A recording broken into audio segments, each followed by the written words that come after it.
प्यारे बच्चों नमस्कार। 12th मैथमेटिक्स के इस वीडियो लेक्चर में एक बार पुनः आपका स्वागत है। आज के इस वीडियो लेक्चर में हम application of matrices and determinants के ऊपर बात करेंगे। आज के इस वीडियो लेक्चर में हम देखेंगे कि मैट्रिसेस एंड डिटरमिनेंट्स का यूज हम कहाँ कहाँ पे करते हैं। ठीक है, तो प्यारे बच्चों, हमने मैट्रिसेस का जब पहला वीडियो अपलोड किया था तब हमने इसके यूजेस के बारे में थोड़ा बहुत चर्चा कर लिया था हमने। ठीक है, हमने कहा था कि मैट्रिसेस दो या दो से अधिक वेरिएबल वाले लीनियर इक्वेशंस को सॉल्व करने में हमें मदद करता है। ठीक है, तो आइए देखते हैं किस तरह से ये हमें दो या दो से अधिक वेरिएबल वाले लीनियर इक्वेशंस को सॉल्व करने में मदद करता है। ठीक है, तो सपोज हमने एक system of linear equation consider कर लिया। सपोज लीनियर इक्वेशंस का जो सिस्टम है उसको हमने ले लिया a1x b1y plus c1z is equal to d1, a2x plus b2y plus c2z is equal to d2 and a3x plus b3y plus c3z is equal to d3। हमने एक system of linear equations को consider कर लिया। ठीक है, अगर हम इस सिस्टम ऑफ लीनियर इक्वेशंस की सॉल्यूशंस के ऊपर बात करें तो हो सकता है कि सिस्टम ऑफ लीनियर इक्वेशंस का यूनिक सॉल्यूशंस हो या फिर मोर देन वन सॉल्यूशंस हो या फिर इसका कोई सॉल्यूशंस ना हो। ठीक है, तो देखते हैं ये जो लीनियर इक्वेशन है, ये जो linear equation system of linear equations है, अगर हम इस linear equation system of linear equations के सॉल्यूशंस के ऊपर बात करें, ठीक है, तो इसके क्या क्या सॉल्यूशंस होगा ना। इसका सॉल्यूशंस यूनिक हो सकता है। क्या हो सकता है? इसका सॉल्यूशन यूनिक हो सकता है या फिर मोर देन वन हो सकता है, या फिर क्या हो सकता है? मोर देन वन हो सकता है, मोर देन वन हो सकता है। दैट मीन्स ये हुआ कि इसका सॉल्यूशन एग्जिस्ट करेगा। सॉल्यूशंस क्या होगा? एग्जिस्ट करेगा। ठीक है, या फिर क्या हो सकता है ना, ये जो लीनियर इक्वेशंस है इसका सॉल्यूशन ही एग्जिस्ट ना करे, solution does not exist, solution does not exist. हो सकता है इसका सॉल्यूशन ही एग्जिस्ट ना करे। दैट मीन्स क्या होगा? नो सॉल्यूशंस होगा। ठीक है, इसमें तीन ही कंडीशन आएंगे ना, इस pair of linear system of linear equations के तीन ही कंडीशंस होंगे, या फिर इसका यूनिक सॉल्यूशंस होगा या मोर देन वन सॉल्यूशंस होगा या फिर नो सॉल्यूशंस होगा। ठीक है, तो जब यूनिक सॉल्यूशंस या फिर मोर सॉल्यूशंस होगा दैट मींस ये क्या होगा ना, सॉल्यूशन एग्जिस्ट करेगा। ठीक है, जब किसी linear system of linear equations का सॉल्यूशन अगर एग्जिस्ट करे तो हम उसे कहेंगे कंसिस्टेंट सिस्टम। क्या कहेंगे? Consistent system. ऐसा सिस्टम ऑफ लीनियर इक्वेशंस जिसका सॉल्यूशन एग्जिस्ट करेगा, या फिर हम कह सकते हैं कि जिसका यूनिक या फिर मोर देन वन सॉल्यूशंस होगा, उस तरह का सिस्टम ऑफ इक्वेशंस को हम क्या कहेंगे? Consistent system. बात क्लियर है? और अगर इस सिस्टम ऑफ इक्वेशंस का कोई सॉल्यूशंस नहीं है, that mean solution does not exist. अगर इसका सॉल्यूशन एग्जिस्ट नहीं करेगा तब हम इस प्रकार का सिस्टम ऑफ इक्वेशंस को कहेंगे इनकंसिस्टेंट सिस्टम। प्यारे बच्चों, बात समझ में आया? हम कंसिस्टेंट सिस्टम और इनकंसिस्टेंट सिस्टम किसे कहेंगे ना? ऐसा सिस्टम ऑफ इक्वेशंस जिसका सॉल्यूशंस एग्जिस्ट करेगा उसे हम कंसिस्टेंट सिस्टम कहेंगे, और ऐसा सिस्टम ऑफ इक्वेशन जिसका सॉल्यूशंस एग्जिस्ट न करे उसे हम क्या कहेंगे? इनकंसिस्टेंट सिस्टम कहेंगे। ठीक है, पर अब बात ये आती है कि हम कैसे पता करें कि ये जो पेयर ऑफ जो हमारे पास सिस्टम ऑफ लीनियर इक्वेशंस है ये कब इसका सॉल्यूशन एग्जिस्ट करेगा, दैट मींस कब ये कंसिस्टेंट होगा और कब ये इनकंसिस्टेंट होगा, इसको हम पता कैसे लगाएंगे? ठीक है, तो इसको लिए हमने मैट्रिक्स में सबसे पहले जब पहला लेक्चर में हमने पढ़ा था कि किसी भी लीनियर इक्वेशंस को हम मैट्रिक्स के फॉर्म में लिख सकते हैं। ठीक है, तो इसको भी हम कुछ उसी तरह से लिखेंगे, है ना।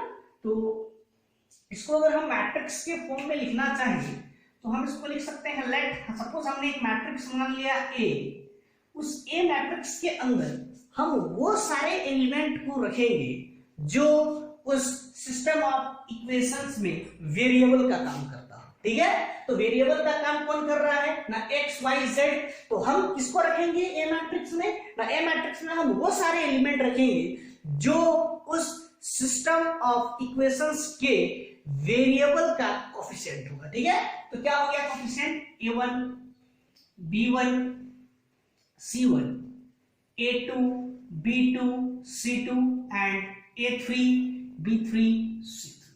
ठीक है, हमने मैट्रिक्स ए कंसीडर कर लिया। दूसरा मैट्रिक्स हम कंसीडर करते हैं कैपिटल एक्स। कैपिटल एक्स के अंदर हम वे सारे एलिमेंट को रखेंगे जो हमारा वेरिएबल का काम करता है। ठीक है, तो कौन कौन सा वेरिएबल है ना, एक्स वाई एंड जेड। ठीक है, और एक थर्ड मैट्रिक्स लेंगे हम बी। उस बी मैट्रिक्स में कौन सा एलिमेंट होगा ना, जो राइट हैंड साइड का एलिमेंट है, d1 d2 एंड d3। पहले बच्चों बात समझ में आया? अब हम इसका कंसिस्टेंसी को कैसे चेक करेंगे। ठीक है, तो कोई भी सिस्टम ऑफ लीनियर इक्वेशंस को हम मैट्रिक्स के फॉर्म में लिख सकते हैं, और अगर ये जो ए मैट्रिक्स है, इस ए मैट्रिक्स का डिटरमिनेंट अगर 0 के बराबर होता है, किसके बराबर होता है, 0 के बराबर।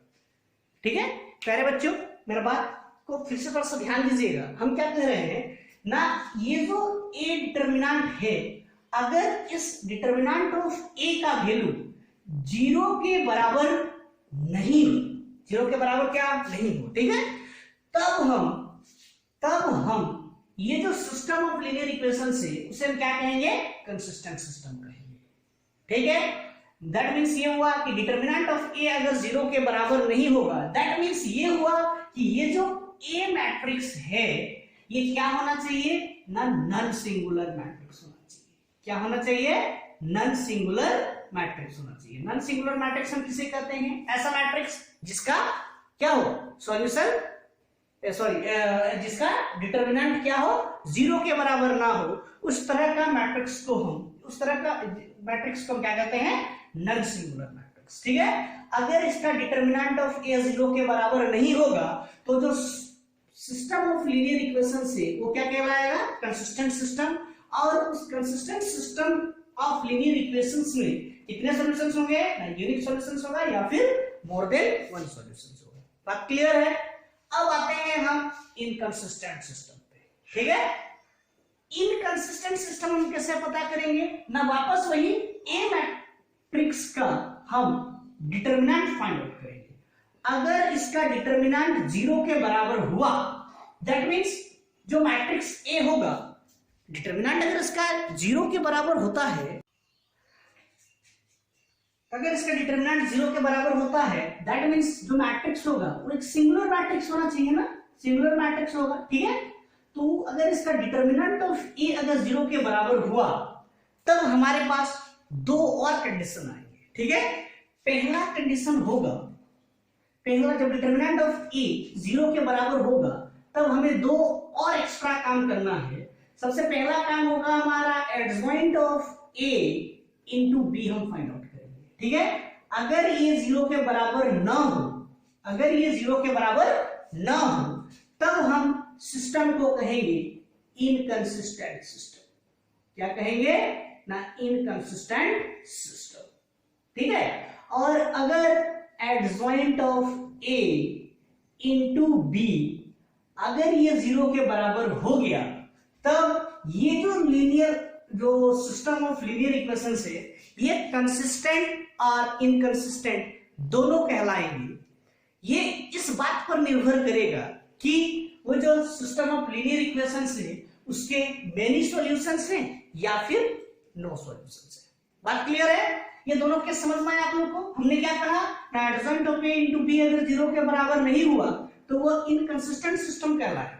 ठीक है, और अगर adjoint of A into B 0 के बराबर हो जाता है तो ये कंसिस्टेंट या इनकंसिस्टेंट दोनों हो सकते हैं। ये इस बात पर निर्भर करेगा कि ये जो सिस्टम ऑफ लीनियर इक्वेशन है इसका इनफाइनाइट मेनी सॉल्यूशन से या फिर नो सॉल्यूशन से। ठीक है, तो किस तरह से हमें कंसिस्टेंसी को चेक करना है किसी भी सिस्टम ऑफ लीनियर इक्वेशंस का, बात क्लियर हुआ। ठीक है, हम क्या करेंगे ना, जो भी हमारे पास सिस्टम ऑफ लीनियर इक्वेशंस है उसको हम मैट्रिक्स के फॉर्म में लिखेंगे। ठीक है, और मैट्रिक्स के फॉर्म में लिखने के बाद हम उसका डिटर्मिनेंट निकालेंगे, किसका, ए मैट्रिक्स का। अगर उसका डिटर्मिनेंट 0 के बराबर नहीं होता है तो मींस वो नॉन सिंगुलर मैट्रिक्स होगा, और नॉन सिंगुलर मैट्रिक्स हुआ मतलब इसका सॉल्यूशन एग्जिस्ट करेगा। और क्या सॉल्यूशंस होगा, हो सकता है कि यूनिक सॉल्यूशंस हो या फिर मोर देन वन सॉल्यूशंस हो, तब हम उस सिस्टम ऑफ इक्वेशंस को क्या कहेंगे, कंसिस्टेंट सिस्टम कहेंगे। ठीक है, और डिटरमिनेंट का बराबर 0 हो जाता है तब ये दो केस के ऊपर हम बात करेंगे। बात क्लियर है। ठीक है, अब हम आगे बढ़ते हैं किस तरह से हम कंसिस्टेंसी को चेक करेंगे, ये आप लोग को समझ में आ गया होगा। ठीक है, अब हम आगे देखते हैं ये जो सिस्टम ऑफ लीनियर इक्वेशंस है इसको अगर हम मैट्रिक्स इक्वेशन के फॉर्म में लिखना चाहें तो क्या हम इसको ax = b लिख सकते हैं। प्यारे बच्चों ध्यान दीजिए, अगर हम a को x के साथ मल्टीप्लाई करेंगे, a को अगर हम x के साथ मल्टीप्लाई करेंगे तो मल्टीप्लिकेशन का रूल क्या है कि पहला का रो दूसरा का कॉलम के साथ मल्टीप्लाई होगा। That means a1x + b1y + c1z equal to हम b लिए हैं इक्वल टू d1। सेटिस्फाई कर रहा ना, a2x + b2y + c2z is equal to d2। तो इस तरह से a3x + b3y + c3z is equal to d3 satisfy करेगा ना। तो हम ये तो सिस्टम ऑफ लीनियर इक्वेशंस है, इस सिस्टम ऑफ लीनियर इक्वेशंस को हम इस तरह के मैट्रिक्स एक्सप्रेशंस में हम लिख सकते हैं। ठीक है, अगर हम इस एक्सप्रेशन के दोनों side multiplying both side by A inverse, हमने क्या कहा ना, ये जो मैट्रिक्स एक्सप्रेशन है इसके दोनों साइड हमने ए इनवर्स को मल्टीप्लाई किया। ठीक है, तो हमें क्या मिलेगा, हमें ना ये हो जाएगा A inverse into A x is equal to क्या हो गया, ए इनवर्स बी। और इसे हम इस तरह से लिख सकते हैं A inverse into A x is equal to क्या हो जाएगा, ए इनवर्स बी। ठीक है, और हमने प्रीवियस वीडियो लेक्चर में पढ़ा है कि ए इनवर्स को अगर ए के साथ मल्टीप्लाई करें तो हमें मिलता है identity matrix I into x is equal to क्या हो गया, ए इनवर्स बी। और जब भी कोई मैट्रिक्स को किसी आइडेंटिटी मैट्रिक्स के साथ मल्टीप्लाई करेंगे तो हमें जो रिजल्टेंट मैट्रिक्स मिलेगा वो गिवन मैट्रिक्स होगा। बात क्लियर है। ठीक है, तो यहाँ पे आइडेंटिटी मैट्रिक्स के साथ जब हम मल्टीप्लाई करेंगे तो हमें मिलेगा क्या ना, x जो किसके बराबर होगा, a इनवर्स b के बराबर। किसके बराबर होगा, x ना a इनवर्स b के बराबर होगा।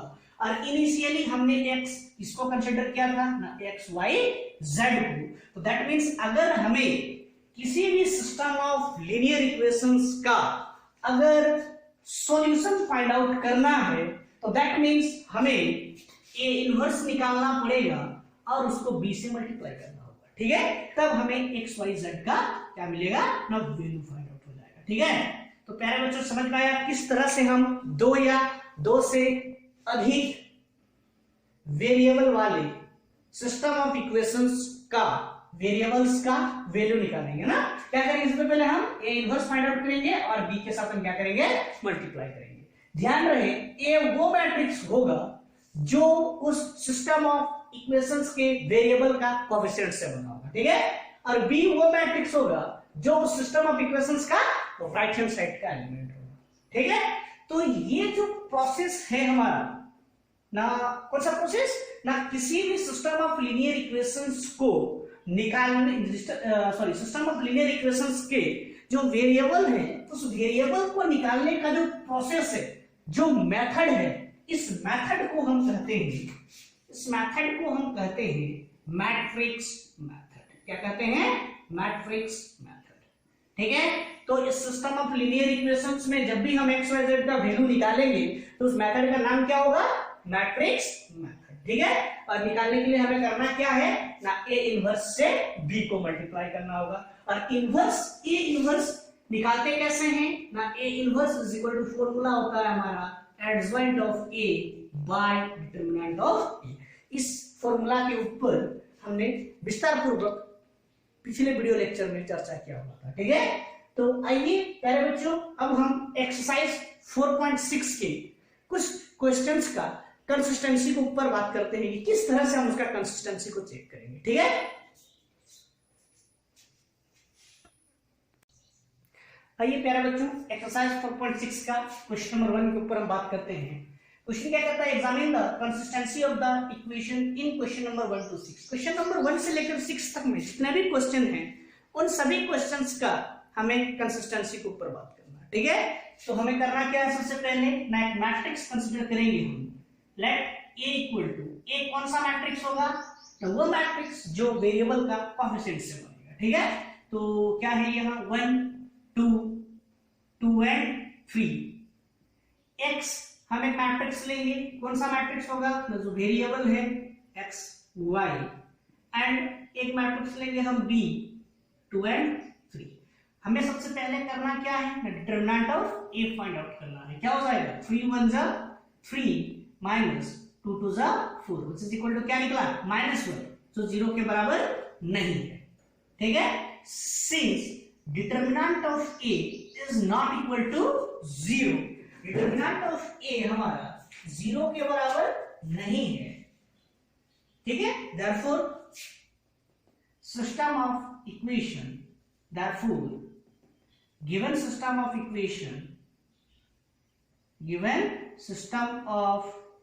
equation has a unique solution, has a unique solution। क्या होगा ना, इसका एक यूनिक सॉल्यूशंस होगा, ठीक है। इस सिस्टम ऑफ इक्वेशंस का क्या होगा ना, एक यूनिक सॉल्यूशंस होगा। Hence the given system of equation is consistent. क्या हो जाएगा, कंसिस्टेंट होगा, ठीक है। क्यों, क्योंकि ये 0 के बराबर नहीं है। अगर 0 के बराबर नहीं है तो ये जो सिस्टम ऑफ इक्वेशंस है इसका क्या होगा ना, कि यूनिक सॉल्यूशंस एग्जिस्ट करेगा, मतलब ये कुछ ना कुछ सॉल्यूशंस एग्जिस्ट करेगा, और वो जो सॉल्यूशन एग्जिस्ट करेगा मींस वो जो मैट्रिक्स होगा, वो जो सिस्टम ऑफ इक्वेशन होगा उसका क्या होगा ना, सॉल्यूशन एग्जिस्ट करेगा, इसलिए वो क्या होगा, कंसिस्टेंट सिस्टम कहलाएगा। क्या कहलाएगा, कंसिस्टेंट सिस्टम, ठीक है। तो अब हम नेक्स्ट क्वेश्चन नंबर 2 की ओर चलते हैं। आप इसका स्क्रीनशॉट कर लीजिए और अपना कॉपी में नोट डाउन कर लीजिए। सिमिलर प्रोसेस में क्वेश्चन नंबर 2 को भी करते हैं, ठीक है। एक मैट्रिक्स हम कंसीडर करेंगे। लेट ए इक्वल टू, क्या हो जाएगा मैट्रिक्स 2 ये y -1 ना, ये हो गया 1 एंड 1, ठीक है। देखिए यहाँ पे हमें x मैट्रिक्स और b मैट्रिक्स की हालांकि जरूरत नहीं है, पर हम एक दो क्वेश्चन में कर दे रहे हैं, ठीक है। x हम किस मैट्रिक्स को लेंगे ना, जो वेरिएबल है x एंड y, और b एक मैट्रिक्स लेंगे जो राइट हैंड साइड का एलिमेंट है 5 4। इन दोनों मैट्रिक्स का हमें अभी कोई जरूरत नहीं है, ठीक है। हमें इसका खाली कंसिस्टेंसी चेक करना है, हमें x और y का वैल्यू नहीं निकालना है, ठीक है। तो इसलिए हम ये नहीं भी लेंगे तो भी चलेगा कंसिस्टेंसी चेक करने के लिए, ठीक है। तो आइए सबसे पहले डिटरमिनेंट ऑफ e के ऊपर बात करते हैं। 2 1 जा 2 माइनस 1 1 जा 1 मतलब +1 which is equal to 3। तो डिटरमिनेंट ऑफ ए ये 3 हो गया, जो 0 के बराबर नहीं है। Since determinant of A not equal to 0, therefore the given system of equation is consistent। क्या है ये, कंसिस्टेंट है, ठीक है। डिटरमिनेंट ऑफ 0 के बराबर नहीं है तो ये क्या होगा, कंसिस्टेंट होगा। इसका कुछ ना कुछ सॉल्यूशंस निकलेगा ना, यूनिक सॉल्यूशंस एग्जिस्ट करेंगे, ठीक है। तो इस तरह से हमारा क्वेश्चन नंबर 2 हो गया है। आप इसका स्क्रीनशॉट कर लीजिए और अपना कॉपी में बढ़िया से नोट डाउन कर लीजिए, ठीक है। नेक्स्ट हम क्वेश्चन नंबर 3 की ओर चलते हैं। आइए अब हम क्वेश्चन नंबर 3 के ऊपर बात करते हैं, ठीक है। तो सिमिलर प्रोसेस में हम करेंगे। लेट ए इक्वल टू, एक मैट्रिक्स ले लेंगे 1 3 2 एंड 6, ठीक है। तो इसका भी हम सिमिलर प्रोसेस में क्या निकालेंगे ना, डिटरमिनेंट ऑफ ए। देखिए हमने यहाँ x और y मैट्रिक्स नहीं लिया, x और b मैट्रिक्स नहीं लिया, ठीक है, क्योंकि उसकी कोई जरूरत नहीं है। यहाँ पे x और y निकालने की कोई जरूरत नहीं है ना। जब हम वेरिएबल निकालेंगे, क्वेश्चन नंबर 6 तक हम कर रहे हैं ना अभी फिलहाल, जब हम क्वेश्चन नंबर 7 के ऊपर बात करेंगे तब हम उस मैट्रिक्स का यूज करेंगे, ठीक है। तो x नहीं निकालते हैं। डिटरमिनेंट ऑफ a क्या हो जाएगा, 6 1 जा 6 माइनस 3 2 जा 6, 6 माइनस 6 क्या हो गया 0। तो अगर डिटरमिनेंट ऑफ a 0 के बराबर हो गया तो 0 के बराबर जब हो जाएगा तब हमने क्या कहा था ना, तब हम adjoint of a into B निकालेंगे, adjoint of a into B निकालेंगे, ठीक है। तो हमें यहाँ पे b की जरूरत पड़ेगी ना, तो x इज इक्वल टू क्या हो गया ना, x एंड y, और b क्या हो गया हमारा 5 और 8, ठीक है। तो डिटरमिनेंट ऑफ a 0 के बराबर हो गया, तो नाउ एडजॉइंट ऑफ a निकालते हैं, adjoint of a। Adjoint of कैसे निकालते हैं एडजॉइंट ऑफ a ना, ये दोनों का हम क्या करेंगे, वैल्यू चेंज करेंगे और इन दोनों का साइन चेंज, ठीक है। तो ये दोनों वैल्यू चेंज हो जाएगा, 6 के जगह 1, 1 के जगह 6, और इन दोनों में प्लस है तो माइनस हो जाएगा। एडजॉइंट ऑफ a निकल गया, देयरफॉर नाउ, अच्छा सॉरी नाउ अब हम क्या करेंगे ना, adjoint of a into B find out करेंगे। एडजॉइंट ऑफ a क्या है 6 minus 3 minus 2 1 into B matrix क्या है ना 5 8, इसका मल्टीप्लीकेशन करते हैं, क्या हो जाएगा इसका मल्टीप्लीकेशन, 6 5 30 एंड माइनस 3 8 24 ना, इस तरह से करेंगे मल्टीप्लाई ना, माइनस क्या हो जाएगा 24 माइनस 24, ठीक है। ये इसके साथ मल्टीप्लाई हो गया ना, पहला रो के साथ, ठीक है, इसका पहला रो इस कॉलम के साथ हो गया ना। अब इसको करेंगे, ये हो जाएगा 2 5 माइनस 10 प्लस 8, ठीक है। तो हमें क्या मिला ना, adjoint of a into B is equal to, हमें क्या मिल गया, ये मिल गया 6 और यह मिल गया -2, 6 और -2। तो क्या ये जीरो मैट्रिक्स है, नहीं ना। जीरो हम किसे कहते हैं, जीरो मैट्रिक्स ना, ऐसा मैट्रिक्स जिसका हर एक एलिमेंट क्या हो, जीरो हो, तो दैट मींस ये जीरो मैट्रिक्स नहीं है, which is not equal to zero. तो हम लिखेंगे since adjoint of a into b not equal to 0, therefore the given system of equation, therefore the given system of equation is inconsistent।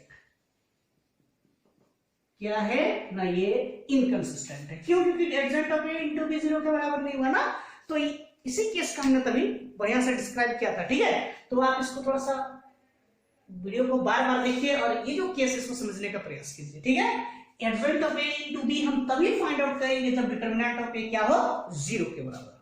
मेरे बच्चों समझ में आ रहा है, हमने क्या कहा ना, adjoint of a into B हम तभी फाइंड आउट करेंगे जब डिटरमिनेंट ऑफ a क्या हो 0 के बराबर। 0 के बराबर होने से ही ना दो केस आएगा, अगर 0 के बराबर नहीं होता तो ये सिंगल केस नहीं हो जाता, डायरेक्ट हम इसे कंसिस्टेंट लिख सकते थे, ठीक है। तो आप इसका स्क्रीनशॉट कर लीजिए और अपना कॉपी में बढ़िया से नोट डाउन कीजिए, और अगर इसमें किसी भी तरह की आपको समस्या हो तो आप एक बार कमेंट बॉक्स पे जरूर डाल दीजिएगा ताकि हम आपकी समस्या का समाधान कर पाए, ठीक है। चलिए अब हम नेक्स्ट क्वेश्चन नंबर 4 की ओर चलते हैं। आइए क्वेश्चन नंबर 4 के ऊपर बात करते हैं, ठीक है। तो हमें अभी 3 इक्वेशंस मिले हैं ना, यहाँ पे सिस्टम ऑफ इक्वेशंस में कितने इक्वेशन है 3।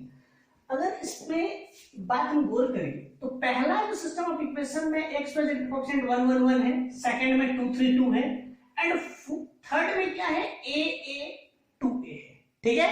तो अगर हम इस इक्वेशन को थोड़ा सा सजा के, अगर सरिया के मॉडिफाई करके लिखें तो इन तीनों में से हम एक को कॉमन ले सकते हैं और जो कि 4 के साथ डिवाइड हो जाएगा, ठीक है। देखिए किस तरह से करेंगे। सबसे पहले हम इन इक्वेशंस को थोड़ा सा मॉडिफाई करते हैं, ठीक है। हमें क्या मिला, हमारे पास क्या है ना, x plus y plus z is equal to 1, 2x plus 3y plus 2z is equal to 2, और अगर हम इनसे a कॉमन लें तो हमें मिलेगा x plus y plus 2z is equal to क्या हो जाएगा 4/a, ठीक है।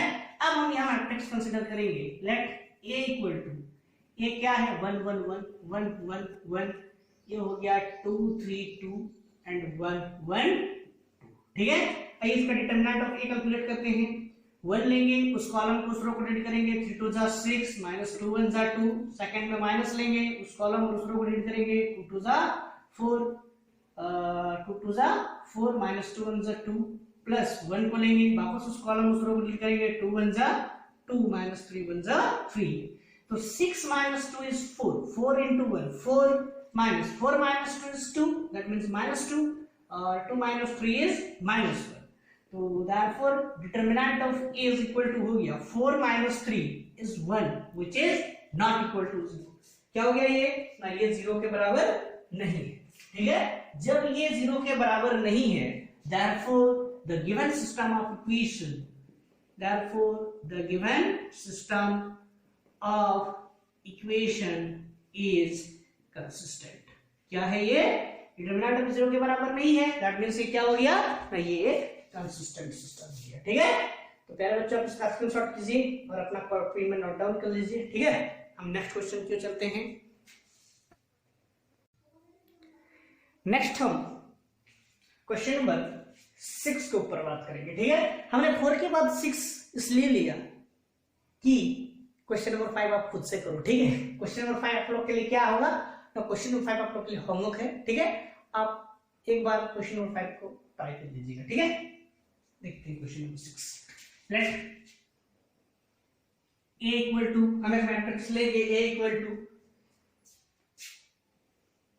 क्या हो जाएगा ना 5 minus 1 4 5 3 5 and 5 minus 2 and 6 एक x मैट्रिक्स लेंगे क्या क्या वेरिएबल है x y z एंड एक लेंगे b राइट हैंड साइड में कौन कौन सा एलिमेंट है 5 2 एंड 1 तो डिटरमिनेंट ऑफ e क्या हो जाएगा 5 लेंगे उस कॉलम को उस रो को डिलीट करेंगे 6 3 जा 18 माइनस माइनस प्लस 5 2 जा 10 माइनस और माइनस प्लस 1 उस कॉलम को उस रो को डिलीट करेंगे तो हो जाएगा 6 5 जा 30 माइनस 25 प्लस 4 लेंगे उस कॉलम उस रो को डिलीट 5 2 जा माइनस 10 माइनस 15 तो ये हो गया 28 इंटू 5 क्या हो गया हमारे पास 28 इंटू 5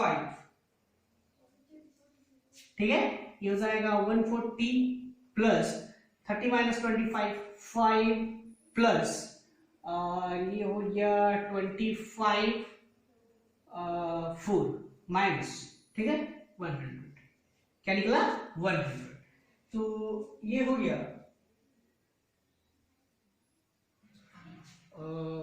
अच्छा हमने यहाँ पे प्लस 4 लिया है चलिए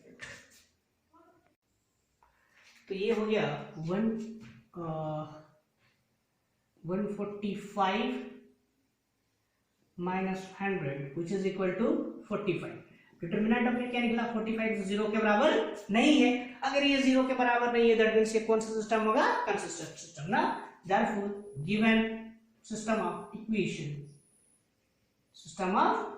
इक्वेशन इज कंसिस्टेंट क्या हो गया ये कंसिस्टेंट सिस्टम का ठीक है तो प्यारे बच्चों क्वेश्चन नंबर 1 से लेकर क्वेश्चन नंबर 6 तक में एक्सरसाइज 4.6 के जितने भी क्वेश्चंस थे उन सभी में सिर्फ और सिर्फ हमें कंसिस्टेंसी चेक करना था ठीक है तो आप इसका स्क्रीनशॉट कीजिए और अपना कॉपी में बढ़िया से नोट डाउन कर लीजिएगा ठीक है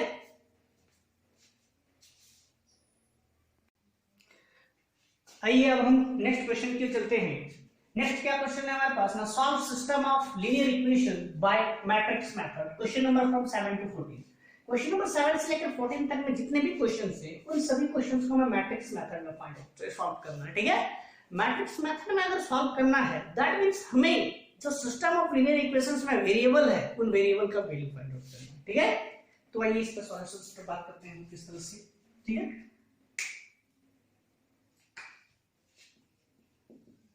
given equations are हमारे पास क्या क्या इक्वेशंस हैं 5x plus 2y is equal to 4 7x plus 3y is equal to 5 ठीक है हम क्या करेंगे ना लेट a equal to एक मैट्रिक्स कंसीडर करेंगे 5 2 7 3 ठीक है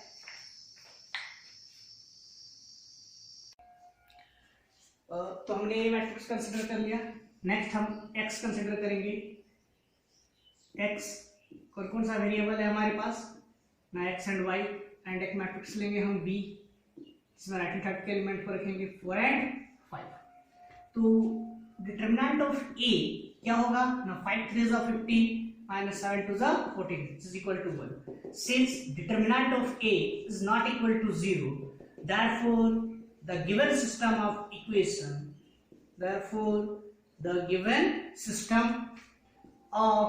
equation, has a unique solution.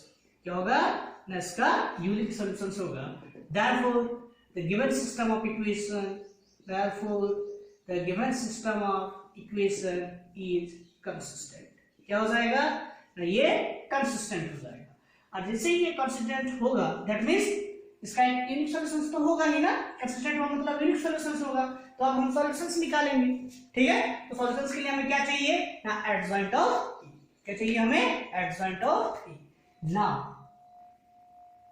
Now adjoint of A क्या हो जाएगा ना, जो ए मैट्रिक्स है उसका इन दोनों का वैल्यू चेंज करेंगे.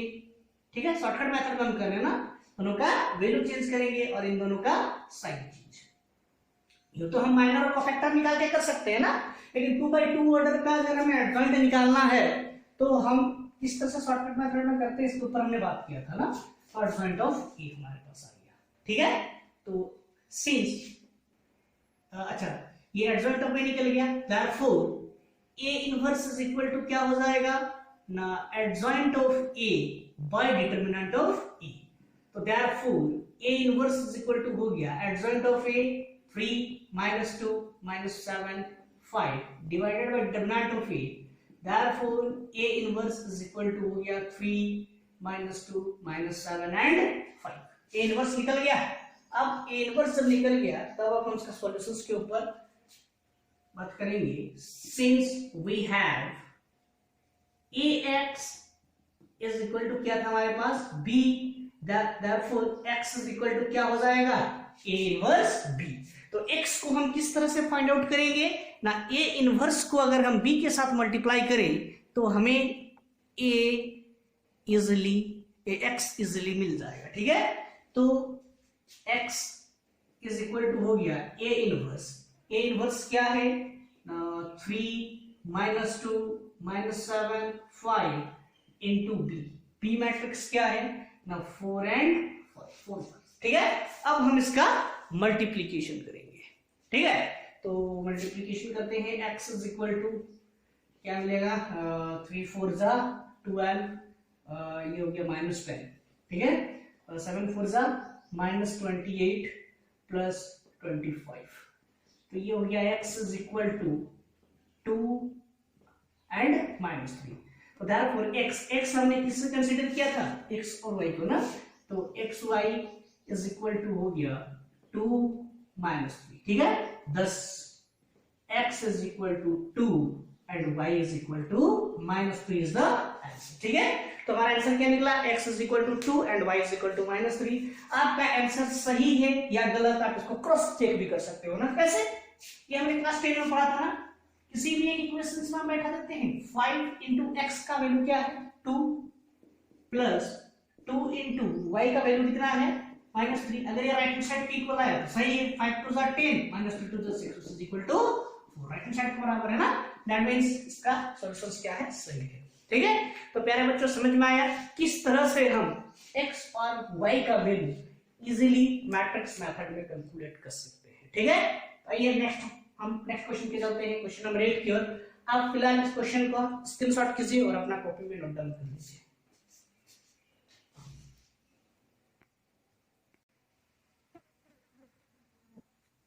आइए सिमिलर प्रोसेस में हम क्वेश्चन नंबर 8 को भी सॉल्व करते हैं. ठीक है, सॉल्यूशन हमें एक मैट्रिक्स कंसीडर करना पड़ेगा. लेट a इक्वल टू, ठीक है, क्या हो गया 2 - 1 3 4. x इक्वल टू क्या हो जाएगा x y and b is equal to क्या हो जाएगा -2 3. ठीक है, तो डिटरमिनेंट ऑफ a निकालते हैं. 4 2 = 8 -+ +3 is equal to 11. Since determinant of a not equal to 0, 11 0 के बराबर नहीं है ना, therefore the given system of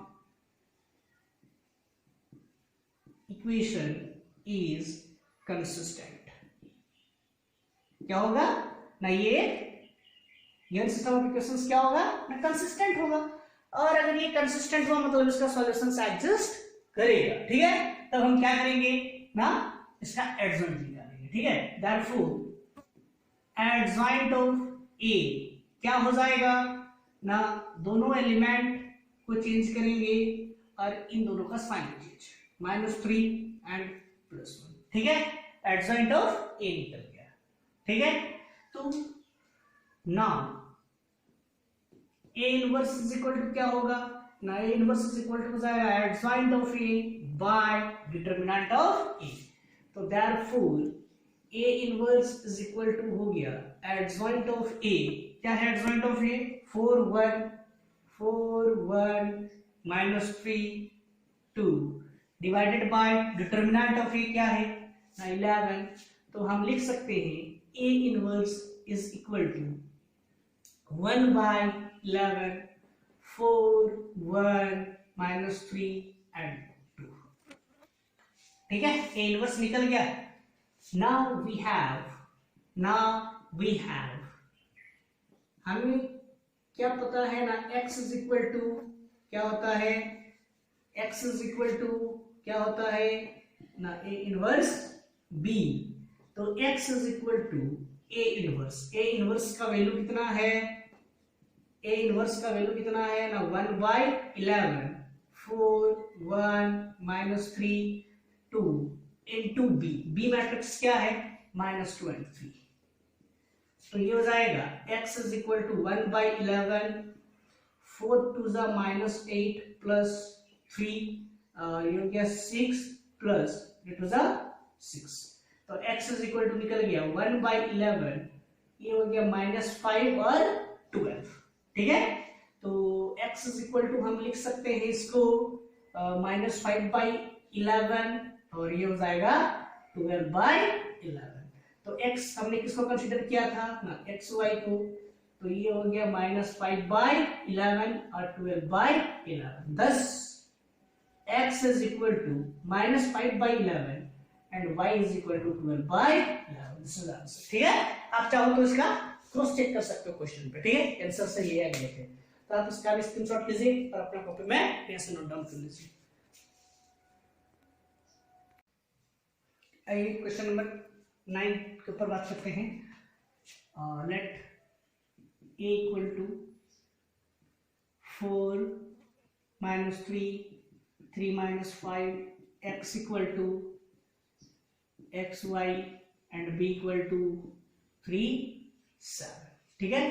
तो डिटरमिनेंट ऑफ ए क्या होगा -20 minus +9 which is equal to हो गया -7 which is not equal to 0।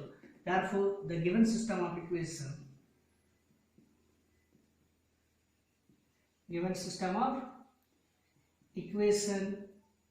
is consistent। क्या है गिवन सिस्टम ऑफ इक्वेशंस अगर कंसिस्टेंट है तो इसका सॉल्यूशन एग्जिस्ट करेगा ना, therefore its solution will be exist, इसका सॉल्यूशन हमारा एग्जिस्ट करेगा, ठीक है। तो क्या करेंगे हम ना, एडजॉइंट ऑफ ए निकालेंगे। एडजॉइंट ऑफ ए कैसा निकलेगा, एलिमेंट चेंज इसका -5 and 4 दोनों का एलिमेंट चेंज और दोनों का साइन चेंज, ये -3 and 3, ठीक है। तो A inverse is equal to क्या हो जाएगा, therefore A inverse is equal to adjoint of A by determinant of A। तो A inverse is equal to हो गया एडजॉइंट ऑफ A, क्या निकला -5 -3 3 4 divided by determinant of A is -11। तो A inverse is equal to हो गया -1/11 -5 3 -3 and 4, ठीक है। तो since we have x is equal to क्या है हमारे पास ना, a इनवर्स b। तो x is equal to a inverse that is -1/11, a inverse क्या हो गया -5 3 इंटू बी। बी क्या है 3 7, ठीक है। तो x इज इक्वल टू हो गया -1/11 -15 प्लस 21, ये हो गया -9 प्लस 28। तो x इज इक्वल टू हो गया -1/11, ये हो गया 6 और ये हो गया -19। क्या निकला 6 और -19, ठीक है। 6 निकल गया और एक हो गया, सॉरी ये माइनस नहीं प्लस 19 होगा, ठीक है। तो x हमने किसको कंसिडर किया था, x and y is equal to हो गया -6/11 माइनस माइनस और ये हो गया -19/11। thus x is equal to -6/11 and y is equal to -19/11, ठीक है। तो प्यारे बच्चों इस तरह से हमने क्वेश्चन नंबर 9 तक कंप्लीट कर लिया है। मैट्रिक्स मेथड में किस तरह से सॉल्व करना है मुझे लगता है आप लोग को क्लियर हो गया होगा। अगर यहाँ पे 3 इक्वेशंस रहता तो हमें 3x3 ऑर्डर का एक मैट्रिक्स मिलता, ठीक है। सिमिलर प्रोसेस में हमें इसको सॉल्व करके इक्वेशंस का सॉल्यूशन निकालना है, ठीक है। तो क्वेश्चन नंबर 9 तक हो चुका है। आप कोशिश कीजिए क्वेश्चन नंबर 14 तक का जितने भी क्वेश्चन है सभी को करने का, ठीक है। एग्जामिनेशन पॉइंट्स ऑफ व्यू से ये जो मैट्रिक्स मेथड है खासकर जेक बोर्ड वालों के लिए, जो जेक बोर्ड से बिलोंग करते हैं, ठीक है, जेक बोर्ड वाले बच्चों के लिए ये जो मैट्रिक्स मेथड है ये बहुत ही इंपॉर्टेंट है। यहां से 6 मार्क्स का एक कंफर्म क्वेश्चन रहता है, ठीक है। तो इसीलिए